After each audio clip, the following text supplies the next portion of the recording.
Hi hello ನಮಸ್ತೆ ಸ್ನೇಹಿತರೆ, target coaching centre Vijayapura YouTube ತರಗತಿಗೆ ಸ್ವಾಗತ ಸುಸ್ವಾಗತ. ಸ್ನೇಹಿತರೆ, ತಮಗೆಲ್ಲರಿಗೂ ಗೊತ್ತಿರೋ ಹಾಗೆ ನಾನು ನಿಮ್ಮ ಪ್ರೀತಿಯ ರಾಹುಲ್ ರಾಮತೀರ್ಥಕರ್, ಇಂಗ್ಲೀಷ್ ವಿಷಯದ ಫ್ಯಾಕಲ್ಟಿ. ಸ್ನೇಹಿತರೆ, ತಮಗೆಲ್ಲರಿಗೂ ಗೊತ್ತಿರ್ಬೋದು, ಲಾಸ್ಟ್ ಕ್ಲಾಸಲ್ಲಿ ನಾವು ಟೆನ್ಸಸ್ ಬಗ್ಗೆ ಡಿಸ್ಕಸ್ ಮಾಡಿದ್ದೀವಿ. ಇವತ್ತು ಅದರ ಮುಂದುವರೆದ ಭಾಗ ಯಾವುದು ಅಂತ ಕೇಳಿದ್ರೆ ಪ್ರೆಸೆಂಟ್ ಟೆನ್ಸ್ ಬಗ್ಗೆ ಇವತ್ತು ಡಿಸ್ಕಸ್ ಮಾಡೋಣ. Okay, present tens, past tens, future tens. So ಯಾವ ರೀತಿ ಸ್ಟ್ರಕ್ಚರ್ಗಳು ಅಂದರೆ ಆ ಸೆಂಟೆನ್ಸ್ ಯಾವ ರೀತಿ ಸ್ಟ್ರಕ್ಚರ್ ಆಗುತ್ತೆ ಅನ್ನೋದ್ರ ಬಗ್ಗೆ ಡಿಸ್ಕಸ್ ಮಾಡ್ತಾ ಹೋಗೋಣ ಸ್ನೇಹಿತರೆ. ಸೊ ನಾನು ನಿಮಗೆ ಇಲ್ಲೊಂದು ಟೇಬಲ್ ಹಾಕ್ತೇನೆ. ಸೊ ಈ ಒಂದು ಟೇಬಲ್ ನೋಡಿದ್ರೇ ಅರ್ಥ ಮಾಡ್ಕೋಬೇಕು, ಇದು ಪ್ರೆಸೆಂಟ್ ಟೆನ್ಸ್ನ chart. It is a chart of present tense. Okay, so ಗೊತ್ತಿರಲಿ. ಸೊ ಇಲ್ಲಿ ನಿಮಗೆ ಕಾಣ್ತಾ ಇದೆಯಲ್ಲ simple present tense. So example ನೋಡಿ. ಸೊ ಎಕ್ಸಾಂಪಲ್ಸ್ ನೋಡ್ರಿ, ಸಬ್ಜೆಕ್ಟ್ ಇರುತ್ತೆ ಅಂತ ಹೇಳಿದ್ದೀನಿ ನಾನು, ವರ್ಬ್ ಇರುತ್ತೆ, ಆ ವರ್ಬು V1 ಆಗಿರುತ್ತೆ. ನೆಕ್ಸ್ಟ್ ಆಬ್ಜೆಕ್ಟ್ ಇರುತ್ತೆ. ಓಕೆ, ನೆಕ್ಸ್ಟ್ ನೋಡಿ, ಪ್ರೆಸೆಂಟ್ ಕಂಟಿನ್ಯೂಸ್ ಟೆನ್ಸಲ್ಲಿ ಸಬ್ಜೆಕ್ಟ್ ಇರುತ್ತೆ, ಈಸ್ ಇರುತ್ತೆ, ಆಮ್ ಇರುತ್ತೆ ಅಥವಾ ಆರ್ ಇರುತ್ತೆ. ಡಿಪೆಂಡ್ ಅಪಾನ್ ಸಬ್ಜೆಕ್ಟ್ ಯಾವುದಿರುತ್ತೋ ಅದ್ರ ಮೇಲೆ ಸೊ ನಾವು ಈ ಹೆಲ್ಪಿಂಗ್ ವರ್ಬ್ಸ್ಗಳನ್ನು ಹಾಕೋಬೇಕು. V1 ಇರುತ್ತೆ, ವರ್ಬ್ ಏನಾಗಿರುತ್ತೆ V1 ಆಗಿರುತ್ತೆ, ING ಫಾರ್ಮ್ ಒಂದಿರುತ್ತೆ, ಜೊತೆಗೆ ಆಬ್ಜೆಕ್ಟ್ ಒಂದು ಆ್ಯಡ್ ಮಾಡ್ಕೋಬೇಕಾಗುತ್ತೆ. ನೆಕ್ಸ್ಟ್ ಪ್ರೆಸೆಂಟ್ ಕಂಟಿನ್ಯೂಸ್ ಪ್ರೆಸೆಂಟ್ ಪರ್ಫೆಕ್ಟಲ್ಲಿ ಹ್ಯಾವ್ ಬರುತ್ತೆ, ಕೆಲವೊಂದು ಟೈಮ್ ಹ್ಯಾಸ್ ಬರುತ್ತೆ. ಹ್ಯಾವ್ ಯಾವಾಗ ಬರುತ್ತೆ? So I, they, you, we ಇದ್ದಾಗ ಹ್ಯಾವ್ ಬರುತ್ತೆ. ಅಥವಾ ಹ್ಯಾಸ್ ಯಾವಾಗ ಬರುತ್ತೆ ಅಂತಂದರೆ he has, she has, it has. He, she, it ಇದ್ದರೆ ಹ್ಯಾಸ್ ಬರುತ್ತೆ. V3 ಫಾರ್ಮ್ ಬರುತ್ತೆ, ಆಬ್ಜೆಕ್ಟ್ ಬರುತ್ತೆ. ನೆಕ್ಸ್ಟ್ ಪ್ರೆಸೆಂಟ್ ಪರ್ಫೆಕ್ಟ್ ಟೆನ್ಸಲ್ಲಿ, ಪ್ರೆಸೆಂಟ್ ಪರ್ಫೆಕ್ಟ್ ಕಂಟಿನ್ಯೂಸ್ ಟೆನ್ಸಲ್ಲಿ ಸಬ್ಜೆಕ್ಟ್ ಬರುತ್ತೆ, ಹ್ಯಾಸ್ ಬರುತ್ತೆ, ಹ್ಯಾವ್ ಬರುತ್ತೆ, ಬೀನ್ ಫಾರ್ಮ್ ಬರುತ್ತೆ, V1 ಬರುತ್ತೆ, ING ಬರುತ್ತೆ, ಆಬ್ಜೆಕ್ಟ್ ಬರುತ್ತೆ. So this is the I have been eating an apple. Okay, so ಇದಕ್ಕಿಂತ ಮುಂಚೆ ನಾನು ನಿಮಗೆ ಒಂದು ಸಣ್ಣದಾಗಿ ನೀಟಾಗಿ ಒಂದು ಚಾರ್ಟ್ ಹಾಕ್ತೀನಿ ನೋಡಿ ಸ್ನೇಹಿತರೆ. ಸೊ ಈ ಚಾರ್ಟನ್ನು ನೀವು ಅರ್ಥ ಮಾಡಿಕೊಂಡ್ರೆ ಸೊ ಪರ್ಫೆಕ್ಟಾಗಿ ನೀವೇನು ಮಾಡ್ಬೋದು, ಸೊ ಗುರ್ಸ್ಕೋಬೋದು ಯಾವ ರೀತಿ ಸೊ ಸೆಂಟೆನ್ಸು ಸ್ಟ್ರಕ್ಚರ್ ಆಗುತ್ತೆ ಅಂತ ಅನ್ನೋದನ್ನು. ನಾನು ನಿಮಗೆ ನೀಟಾಗಿ ಒಂದು ಚಾರ್ಟ್ ಹಾಕ್ಬಿಡ್ತೀನಿ. ಸೊ ಈ ಚಾರ್ಟ್ ಪ್ರಕಾರನೇ ನೀವೇನು ಮಾಡ್ಕೊಂಡ್ರಿ ಸೊ ಅರ್ಥ ಮಾಡ್ಕೊಂಬಿಡಿ. ಸೊ ಯಾವ ರೀತಿ ಸೆಂಟೆನ್ಸ್ಗಳು ಸ್ಟ್ರಕ್ಚರ್ ಆಗುತ್ತೆ ಅನ್ನೋದರ. ಓಕೆ, ಒನ್ಸ್ ಅಗೇನ್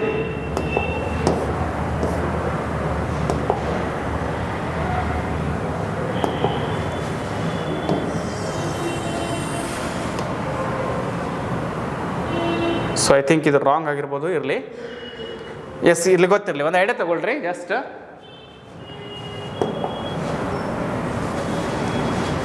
ಪ್ರೆಸೆಂಟ್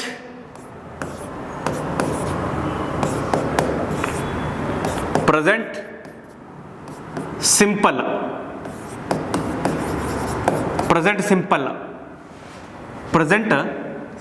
ಅಲ್ಲಿ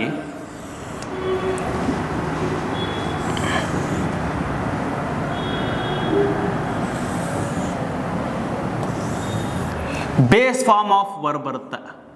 ಬೇಸ್ ಫಾರ್ಮ್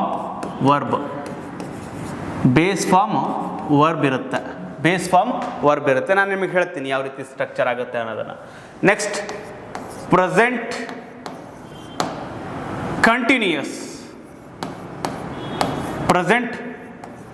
ಕಂಟಿನ್ಯೂಯಸ್ ಈಸ್ ಬರುತ್ತೆ, ಆಮ್ ಬರುತ್ತೆ, ಆರ್ ಬರುತ್ತೆ. ನೆಕ್ಸ್ಟ್ ಪ್ರೆಸೆಂಟ್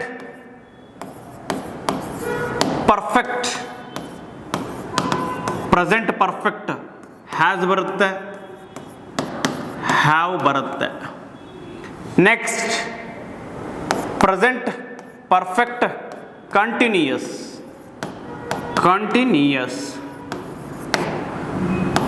ಹ್ಯಾಸ್ ಬೀನ್ ಬರುತ್ತೆ, ಹ್ಯಾವ್ ಬೀನು ಬರುತ್ತೆ, ಹ್ಯಾವ್ ಬೀನ್ ಕೂಡ ಬರುತ್ತೆ. ನಾನು ಇವತ್ತು ಈ ಪ್ರೆಸೆಂಟ್ ಟೆನ್ಸ್ ಬಗ್ಗೆ ಮಾತ್ರ ಡಿಸ್ಕಸ್ ಮಾಡ್ತೀನಿ, ನಾಳೆ ಪಾಸ್ಟ್ ಟೆನ್ಸ್ ಬಗ್ಗೆ ಡಿಸ್ಕಸ್ ಮಾಡ್ತೀನಿ ನಿಮಗೆ. ಓಕೆ, ಒಂದೇ ದಿನದಲ್ಲಿ ಎಲ್ಲನೂ ಹೇಳಿದ್ರೆ ಅದನ್ನಾಗುತ್ತೆ, ಸೊ ಕನ್ಫ್ಯೂಸ್ ಆಗಲಿಕ್ಕೆ ಸ್ಟಾರ್ಟ್ ಆಗುತ್ತೆ ಸ್ನೇಹಿತರೆ. ಸೊ ಅದನ್ನು ಅರ್ಥ ಮಾಡ್ಕೊಂಬಿಡಿ. ಓಕೆ, ಸೊ ಸೆಂಟೆನ್ಸ್ಗಳು ಅರ್ಥ ಮಾಡ್ಕೊಂಬಿಟ್ರೆ ಯಾವ ರೀತಿ ಚೇಂಜ್ ಆಗುತ್ತೆ ಅಂತ ಅನ್ನೋದು. ಓಕೆ, ಇಲ್ಲಿ ನೋಡಿ, ಪ್ರೆಸೆಂಟ್ ಸಿಂಪಲಲ್ಲಿ ಬೇಸ್ ಫಾರ್ಮ್ ಆಫ್ ವರ್ಬ್ ಬಂದರೆ ಆ ಸಬ್ಜೆಕ್ಟು ಸಿಂಗುಲರ್ ಆಗಿದ್ದರೆ, for example she travels to Paris. Subject singular ಇದೆ, ಹಾಗಾಗಿ ಏನು ಬಂತು, ಸೊ ಕ್ರಿಯಾಪದ ಬಹುವಚನ ಬಂತು. ಒಂದು ವೇಳೆ ಸಬ್ಜೆಕ್ಟ್ ಏನಾದರೂ ಬಹುವಚನ ಇದ್ರೆ ಇಲ್ಲಿ ಕೇವಲ ಟ್ರಾವೆಲ್ ಅಂತ ಬರ್ತಾ ಇತ್ತು. ಸಿಂಗುಲರ್ ಕ್ರಿಯಾಪದ ಬರ್ತಾ ಇತ್ತು. ಸೊ ಲೈಕ್ ದಿಸ್, ಇದಕ್ಕೆ ನಾವು ಬೇಸ್ ಫಾರ್ಮ್ ಆಫ್ ವರ್ಬ್ ಅಂತೇಳಿ ಕರಿತೀವಿ. Okay, next present continuous. She is travelling. C is travelling ಬಂತು ನೋಡ್ರಿ, ಈಸ್ ಅನ್ನೋ ಬಂತು, ಸಿಂಗುಲರ್ ಇದೆ ನೋಡ್ರಿ. ಸೊ ಹಾಗಾಗಿ ಸಿ ಇದೆ, ಈಸ್ ಬರುತ್ತೆ. ಹಿ, ಶಿ, ಇಟ್. ಇಲ್ಲಿ ನೋಡಿ, ಹಿ ಮುಂದೆ, ಶಿ ಮುಂದೆ, ಇಟ್ ಮುಂದೆ. ನಾನು ಯಾವಾಗಲೂ ಏನು ಬಳಸ್ತೀನಿ ಅಂತಂದರೆ ಈಸ್ ಅನ್ನೋ ಹೆಲ್ಪಿಂಗ್ ವರ್ಬನ್ನು ಬಳಸ್ತೀನಿ.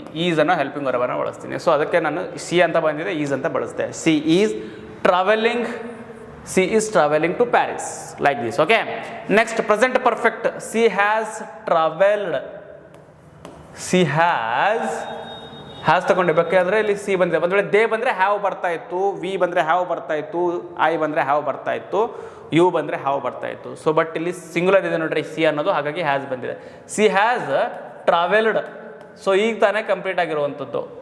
C has travelled. So V3 form ಬರುತ್ತೆ ಇಲ್ಲಿ. ಸಿ ಹ್ಯಾಸ್ ವೊಕ್ಯಾಬ್ಯುಲರಿ ತಿ ಅಂತ ಕೇಳ್ತೀವಿ, V3 ಫಾರ್ಮ್ ಬರುತ್ತೆ ಇಲ್ಲಿ ಯಾವಾಗಲೂ. ಓಕೆ, ಆ ಕ್ರಿಯಾಪದದ್ದು. She has travelled to Paris. Next present perfect continuous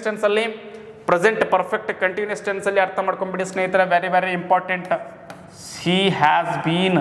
ಒಂದು ವೇಳೆ ದೇ ಬಂದರೆ ದೇ ಹ್ಯಾವ್ ಬೀನ್ ಆಗ್ತಾ ಇತ್ತು. ಸಿ ಅಂತ ತಗೊಂಡಿನಿ, ಹ್ಯಾಸ್ ಬೀನ್ ಅಂತ ತಗೊತಾ ಇದ್ದೀನಿ. She has been travelling. ಯಾಕಂದರೆ ಕಂಟಿನ್ಯೂಸ್ ಟೆನ್ಸ್ ಇದೆ, ಟ್ರಾವೆಲಿಂಗ್ ಅಂತ ಹೇಳಬೇಕು. She has been travelling to Paris for 2 years. 2 ವರ್ಷದಿಂದ ಅವ್ರು ಇನ್ನೂ ಹೋಗ್ತಾನೆ ಇದ್ದಾರೆ, ಇನ್ನೂ ಏನಾಗಿಲ್ಲ, ಸೊ ಕಂಪ್ಲೀಟ್ ಆಗಿಲ್ಲ ಆ ಜರ್ನಿ. ಸೊ ಆವಾಗ ನಾನು ಹೇಳ್ತೀನಿ, ಸೊ ಈ ಥರ ಸೆಂಟೆನ್ಸ್ ಇರುತ್ತೆ. ಸೊ ಈ ಹೆಲ್ಪಿಂಗ್ ವರ್ಬ್ಸನ್ನ ಗುರ್ಸ್ಕೋಬೇಕು. ಸೊ ಇದನ್ನು ಗುರ್ಸ್ಕೊಂಡ್ರೆ ನೀವು ಅಕ್ಯುರೇಟಾಗಿ ಆನ್ಸರ್ಸ್ಗಳನ್ನ ಏನು ಮಾಡ್ತೀರಿ, ಸೊ ಗುರ್ಸ್ಕೊಂತೀರಿ ಸ್ನೇಹಿತರೆ. ಸೊ ಇವು ಭಾಳ ಇಂಪಾರ್ಟೆಂಟ್ ನಮಗೆ ಈ ಟೆನ್ಸಸ್ ಅನ್ನೋ ಟಾಪಿಕ್ ಕಲಿಯುವಂಥ ಸಂದರ್ಭದಲ್ಲಿ. ನಿಮ್ಗೆ ಇವು ಭಾಳ ಇಂಪಾರ್ಟೆಂಟ್ ಆಗಿರುತ್ತೆ ಸ್ನೇಹಿತರೆ. ಸೊ ಅದನ್ನು ನೀವು ಅರ್ಥ ಮಾಡ್ಕೋಬೇಕಾಗತ್ತೆ. ಓಕೆ, ನೆಕ್ಸ್ಟ್ ಇಲ್ಲಿ ಇನ್ನೊಂದು ಕೊಟ್ಟಿದ್ದಾರೆ ನೋಡ್ರಿ, ಯಾವ tens, that is past tense. ನಾವು ಯಾವ ರೀತಿ ಪ್ರೆಸೆಂಟ್ ಟೆನ್ಸ್ ಕಲ್ತಿದ್ವೋ, ಸೊ ಅದೇ ರೀತಿ ಪಾಸ್ಟ್ ಟೆನ್ಸ್ಗಳು ಕೂಡ ಕೊಟ್ಟಿದ್ದಾರೆ. ಪಾರ್ಟ್ಸ್ ನೋಡ್ರಿ, ಇದರಲ್ಲೂ ಕೂಡ 4 ಪಾರ್ಟ್ಸ್ ಬರುತ್ತೆ. ಇದರಲ್ಲೂ ಕೂಡ 4 types of past tense. One is past simple, second one is past continuous, third one is past perfect, fourth one is past perfect continuous tense. Okay, so structure ನೋಡ್ರಿ same. So ನೋಡ್ರಿ same structure ಇರುತ್ತೆ, but helping ವರ್ಬ್ಸ್ಗಳು change ಆಗ್ತಾ ಹೋಗುತ್ತೆ. Okay, ಯಾಕಂದರೆ ಈ ಸಬ್ಜೆಕ್ಟ್ಸ್ಗಳು ನಾವು depend ಆಗಿರೋದೇ ಈ helping ವರ್ಬ್ಸ್ಗಳ ಮೇಲೆ. ಹೆಲ್ಪಿಂಗ್ ವರ್ಬ್ಸ್ಗಳನ್ನ ಗುರ್ಸ್ಕೊಂಡೆ ಯಾವ ಒಂದು ಕಾಲದಲ್ಲಿದೆ ಈ ಸೆಂಟೆನ್ಸ್ ಅಂತೇಳಿ ಗುರ್ಸ್ಕೋಬೇಕಾಗತ್ತೆ.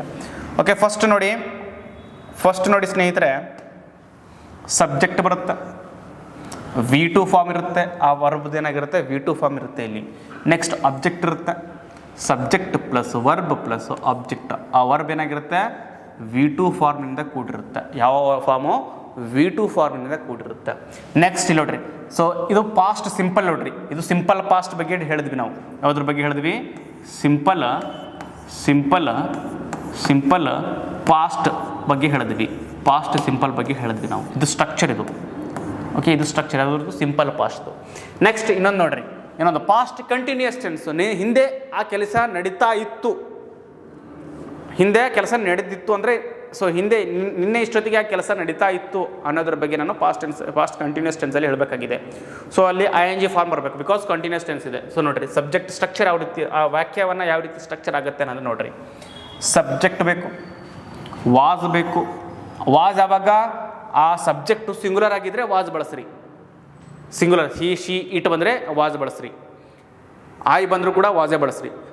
ವರ್ ಅಂತ ಯಾವಾಗ ಬರುತ್ತೆ, ಆ ಸಬ್ಜೆಕ್ಟ್ ಸ್ಥಾನ ಬಹುವಚನ ಅಥವಾ ಪ್ಲೂರಲ್ ಇದ್ದರೆ ಆವಾಗ ನಾನು ವರ್ ಬಳಸ್ರಿ. They were, you were, we were, like this. Okay, so ಈ ಪದಗಳು ಕಂಡು ಬಂದರೆ ವರ್ ಬಳಸ್ರಿ.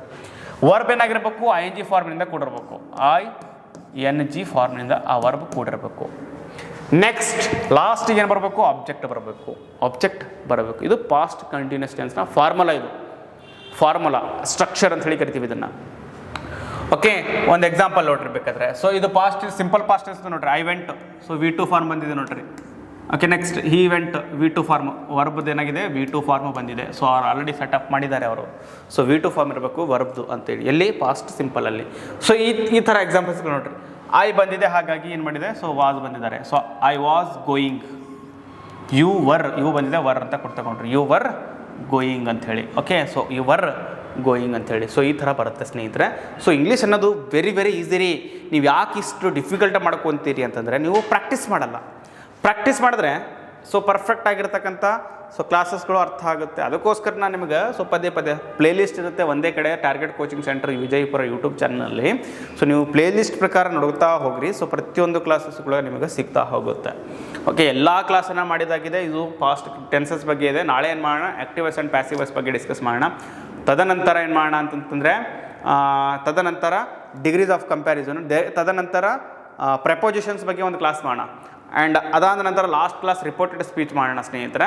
ಓಕೆ, ಅದಾದ ನಂತರ ನೀಟಾಗಿ ನಿಮಗೆ ರಿವಿಷನ್ ಮಾಡ್ಕೊಳ್ಳಿಕ್ಕೆ ಒಂದು ಕಡೆ ನೋಟ್ಸ್ ಮಾಡ್ಕೊಳ್ಳಿಕ್ಕೆ ಒಂದು ಪ್ಲೇಲಿಸ್ಟ್ ಇರುತ್ತೆ. ಆ ಪ್ಲೇಲಿಸ್ಟಲ್ಲಿ ಹೋಗಿ ಸೊ ಪ್ರತಿಯೊಂದು ಕ್ಲಾಸನ್ನು ಸೀರಿಯಲ್ ವೈಸನ್ನು ನೋಡ್ಕೊತಾ ಬನ್ನಿರಿ. ಓಕೆ, ಫಸ್ಟ್ ಪಾರ್ಟ್ಸ್ ಆಫ್ ನೋಡಬೇಕು, ಆಮೇಲೆ ಆರ್ಟಿಕಲ್ಸ್ ನೋಡಬೇಕು, ಆಮೇಲೆ ಕ್ವಶನ್ ಟ್ಯಾಗ್ಸ್ ನೋಡಬೇಕು. ಒಂದೊಂದು ಕ್ಲಾಸಿಗೂ ಕೂಡ ಒಂದೊಂದು ಲಿಂಕ್ ಇರುತ್ತೆ. ಅಂದರೆ ಇಟ್ ಮೀನ್ಸ್ ಇಂಗ್ಲೀಷ್ ಕ್ಲಾಸ್ ಅಂದರೆ ಒಂದು ಕ್ಲಾಸಿಗೆ ಇನ್ನೊಂದು ಕ್ಲಾಸ್ ಡಿಪೆಂಡ್ ಇರುತ್ತೆ. ಒಂದು ಕ್ಲಾಸ್ ಏನಾದರೂ ನೀವು ಮಿಸ್ ಮಾಡಿದರೆ ಸೊ ನೆಕ್ಸ್ಟ್ ಕ್ಲಾಸ್ ನಿಮಗೆ ಅರ್ಥ ಆಗಲ್ಲ. ಸೊ ಆ ಥರ ಇಂಗ್ಲೀಷನ್ನು ಅನ್ನೋದು ಸಬ್ಜೆಕ್ಟು ಆ ಥರ ಸೆಟ್ ಆಗಿರುತ್ತೆ. ಅದನ್ನು ನೀಟಾಗಿ ಅಬ್ಸರ್ವ್ ಮಾಡಿಕೊಂಡು ಕ್ಲಾಸಸನ್ನು ನೋಡ್ಕೊಳ್ತಾ ಬರ್ರಿ. ಓಕೆ, ನೀಟಾಗಿ. ಓಕೆ, ನೆಕ್ಸ್ಟ್ ನೋಡಿರಿ. So past perfect structure sentence ಯಾವ ರೀತಿ ಸ್ಟ್ರಕ್ಚರ್ ಆಗುತ್ತೆ, ಅದರಲ್ಲಿ ಏನೇನೆಲ್ಲ ಒಳಗೊಂಡಿರುತ್ತೆ ಅಂದರೆ ಸಬ್ಜೆಕ್ಟ್ ಇರುತ್ತೆ. ಸಬ್ಜೆಕ್ಟ್ ಅಂದರೆ ಹಿ, ಶಿ, ಇಟ್, ದೇ, ವರ್, ವಿ, ಯು, ಇವೆಲ್ಲ ಸಬ್ಜೆಕ್ಟ್ಸ್ಗಳು. ಓಕೆ, ನೆಕ್ಸ್ಟ್ ಹ್ಯಾಡ್ ಇರುತ್ತೆ. ಹ್ಯಾಡ್ ಯಾಕಂದರೆ ಒಂದೇ ಹೆಲ್ಪಿಂಗ್ ವರ್ಬ್ ಬರ್ತದೆ ಪಾಸ್ಟ್ ಟೆನ್ಸಲ್ಲಿ. ಹ್ಯಾಡ್ ಅನ್ನೋ ಹೆಲ್ಪಿಂಗ್ ವರ್ಬ್ ಒಂದೇ ಬರುತ್ತೆ. ಓಕೆ, ನೆಕ್ಸ್ಟ್ V3 ಫಾರ್ಮ್ ಇರುತ್ತೆ ಅದರಲ್ಲಿ ಹ್ಯಾಡಲ್ಲಿ. ಓಕೆ, ಪಾಸ್ಟ್ ಪರ್ಫೆಕ್ಟಲ್ಲೂ ಕೂಡ V3 ಫಾರ್ಮ್ ಇರುತ್ತೆ. ಓಕೆ, ಇಲ್ಲೂ ಕೂಡ V3 ಫಾರ್ಮೇ ಇರುತ್ತೆ. ನೆಕ್ಸ್ಟ್ ಆಬ್ಜೆಕ್ಟ್ ಇರುತ್ತೆ. ಏನಿರುತ್ತೆ, ಆಬ್ಜೆಕ್ಟ್ ಇರುತ್ತೆ. ಎಕ್ಸಾಂಪಲ್ ಕೊಟ್ಟಿದ್ದ ನೋಡ್ರಿ, ದೇ ಅಂತ ತಗೊಂಡ್ರು, ದೇ ಮುಂದೆ ಹ್ಯಾಡ್ ಬರುತ್ತೆ, ಶಿ ಮುಂದೆ ಕೂಡ ಹ್ಯಾಡ್ ಬರುತ್ತೆ. ಇಲ್ಲ ಒಂದೇ ಹೆಲ್ಪಿಂಗ್ ವರ್ಬ್ ಬರ್ತದೆ, ದಟ್ ಈಸ್ ಹ್ಯಾಡ್. ಹೇಳಿದ್ದೀನಿ ನಾನು, that is had helping verb. ಅದು ಬರ್ತದೆ ಹ್ಯಾಡ್ ಅನ್ನೋ helping verb. They had gone, V3 form. They had gone. Next, she had V3 form, gone. She had gone, they had gone, he had gone. Okay, it had gone. Okay, like this. Okay, we had gone. So ಈ ಥರ. So subject ಇರುತ್ತೆ, had ಇರುತ್ತೆ, V3 form ಇರುತ್ತೆ. ಭಾಳ easy ಇದೆ ನೋಡಿರಿ. ಲಾಸ್ಟ್ಗೆ object ಇರುತ್ತೆ. ಓಕೆ, ಆಬ್ಜೆಕ್ಟ್ ಇರುತ್ತೆ ಲಾಸ್ಟ್ಗೆ. ಇಷ್ಟೇ ಸ್ಟ್ರಕ್ಚರಿಂದ ಕೂಡಿರ್ತಕ್ಕಂಥದ್ದು. ಇದು ಯಾವುದಂತಂದರೆ ಸೊ ಪಾಸ್ಟ್ ಪರ್ಫೆಕ್ಟ್. ಇವಾಗ ಪಾಸ್ಟ್ ಪರ್ಫೆಕ್ಟ್ ಕಂಟಿನ್ಯೂಸ್ ಟೆನ್ಸ್ ಬಗ್ಗೆ ಡಿಸ್ಕಸ್ ಮಾಡೋಣ. ಪಾಸ್ಟ್ ಪರ್ಫೆಕ್ಟ್ ಕಂಟಿನ್ಯೂಸ್ ಟೆನ್ಸ್ ಅಂದರೆ ಏನಿಲ್ಲ, ಸಿಂಪಲ್ ಇದೆ ನೋಡಿರಿ. ವೆರಿ ವೆರಿ ಇಂಪಾರ್ಟೆಂಟು, ಭಾಳ ಸಿಂಪಲ್ಲು. ಸಬ್ಜೆಕ್ಟ್ ಇರುತ್ತೆ ಅಂದರೆ ಆ ಕೆಲಸ ನಿನ್ನೆಯಿಂದ ನಡೀತಾಲೇ ಇದೆ, ಇನ್ನೂ ಕಂಪ್ಲೀಟ್ ಆಗಿಲ್ಲ ಅಂತ ಅರ್ಥ. ಹ್ಯಾಡ್ ಇರುತ್ತೆ ಲಾಸ್ಟ್ ಬೀನ್ ಫಾರ್ಮ್ ಇರುತ್ತೆ. ನೆಕ್ಸ್ಟ್ ವರ್ಬ್ ಏನಾಗಿರುತ್ತೆ, ING ಫಾರ್ಮಿಂದ ಕೂಡಿರುತ್ತೆ. ಆಬ್ಜೆಕ್ಟ್ ಇರುತ್ತೆ ಲಾಸ್ಟಿಗೆ ಆಬ್ಜೆಕ್ಟ್ ಇರುತ್ತೆ. ಸೊ ಇಷ್ಟನ್ನು ನೀವು ಗುಡಿಸ್ಕೋಬೇಕಾಗತ್ತೆ. ಹೇಳ್ಕೊಟ್ರಿ, they had been going since at 8 PM like this. Okay, so since at 8 PM. So ಬೆಳಗ್ಗೆಯಿಂದ ಅವರು ಮುಂಜಾನೆ 8 ಗಂಟೆಯಿಂದ ಅವ್ರು ಇನ್ನೂ ಏನೋ ಮಾಡ್ತಾ ಇದ್ದಾರೆ. ಸೊ ಅವರು ಹೋಗ್ತಾನೇ ಇದ್ದಾರೆ. ಸೊ ಇನ್ನೂ ಆ ಜರ್ನಿ ಇನ್ನೂ ಏನಾಗಿಲ್ಲ, ರೀಚ್ ಆಗಿಲ್ಲ. ಆ ಡೆಸ್ಟಿನೇಷನ್ ಏನಾಗಿಲ್ಲ, ಇನ್ನೂ ರೀಚ್ ಆಗಿಲ್ಲ, ಇನ್ನೂ ಹೋಗ್ತಾ ಇದ್ದಾರೆ. ಸೊ ಆವಾಗ ನಾನು ಹ್ಯಾಡ್ ಬೀನ್ ಅನ್ನೋ ಫಾರ್ಮನ್ನು ತಗೊಂಡು ಸೊ ಆ ಸೆಂಟೆನ್ಸನ್ನು ಕಂಪ್ಲೀಟ್ ಮಾಡ್ತೀನಿ ಸ್ನೇಹಿತರೆ. ಸೊ ಇದು ಪಾಸ್ಟ್ ಟೆನ್ಸ್ ಆಯಿತು. ಓಕೆ, ಇದು ಪಾಸ್ಟ್ ಟೆನ್ಸ್ ಆಯಿತು. ಇನ್ನು ನೆಕ್ಸ್ಟ್ ಏನೋ ಫ್ಯೂಚರ್ ಟೆನ್ಸ್ ಅಂದರೆ ಏನು? ಇನ್ನು ನೆಕ್ಸ್ಟ್ ಏನಪ್ಪ ಅಂದರೆ ಫ್ಯೂಚರ್ ಟೆನ್ಸ್ ಅಂದರೆ ಏನು? Future tense. ಓಕೆ, ಇದರಲ್ಲಿ ನಾವು ಏನು ಮಾಡ್ಬೋದು, ಈ ಪಾಸ್ಟ್ ಪರ್ಫೆಕ್ಟ್ ಟೆನ್ಸಲ್ಲಿ ಏನು ಮಾಡ್ಬೋದು, ನಾವು ನೆಗೆಟಿವ್ ಆಗಿನೂ ಮಾಡ್ಬೋದು. ಸೊ ಪ್ರತಿಯೊಂದರಲ್ಲೂ ಕೂಡ ನೆಗೆಟಿವ್ ಮಾಡ್ಲಿಕ್ಕೆ ಬರ್ತದೆ. ಸೊ ಫಸ್ಟಿಗೆ ಏನು ತೊಗೋಬೇಕು, ಫಸ್ಟಿಗೆ ಈ ಹೆಲ್ಪಿಂಗ್ ವರ್ಬನ್ನು ತೊಗೊಂಡು ಸೊ ನಾವು ನೆಗೆಟಿವ್ ಆಗಿನೂ ಮಾಡ್ಬೋದು. ಯಾವ ರೀತಿ ನೆಗೆಟಿವ್ ಮಾಡ್ಕೋಬೋದು ಅಂತನ್ನೋದನ್ನು ಸೊ ನಾನು ನಿಮಗೆ ಇವಾಗ ಹೇಳ್ತೀನಿ ನೋಡಿರಿ. ಸೊ ನೆಗೆಟಿವನ್ನು ಯಾವ ರೀತಿ ಮಾಡಬೇಕು ಅನ್ನೋದನ್ನು ಹೇಳ್ತೀನಿ ನೋಡಿರಿ. Affirmative sentence, negative sentence, interrogative sentence ಅಂತ ಕೂಡ ಕರಿತೀವಿ ಇದನ್ನು. ಸೊ ಅದನ್ನು ಯಾವ ರೀತಿ ಸ್ಟ್ರಕ್ಚರಿಂಗ್, ಅಫರ್ಮೇಟಿವ್ ಸೆಂಟೆನ್ಸ್ ಬಗ್ಗೆ ಫಸ್ಟ್ ಕಲಿತಾ ಹೋಗೋಣ. ಅಫರ್ಮೇಟಿವ್ ಸೆಂಟೆನ್ಸ್ ಅಂದರೆ ಏನಿಲ್ಲ, ಸಿಂಪಲ್ ಆಗಿದೆ ನೋಡಿರಿ. Affirmative sentence once again,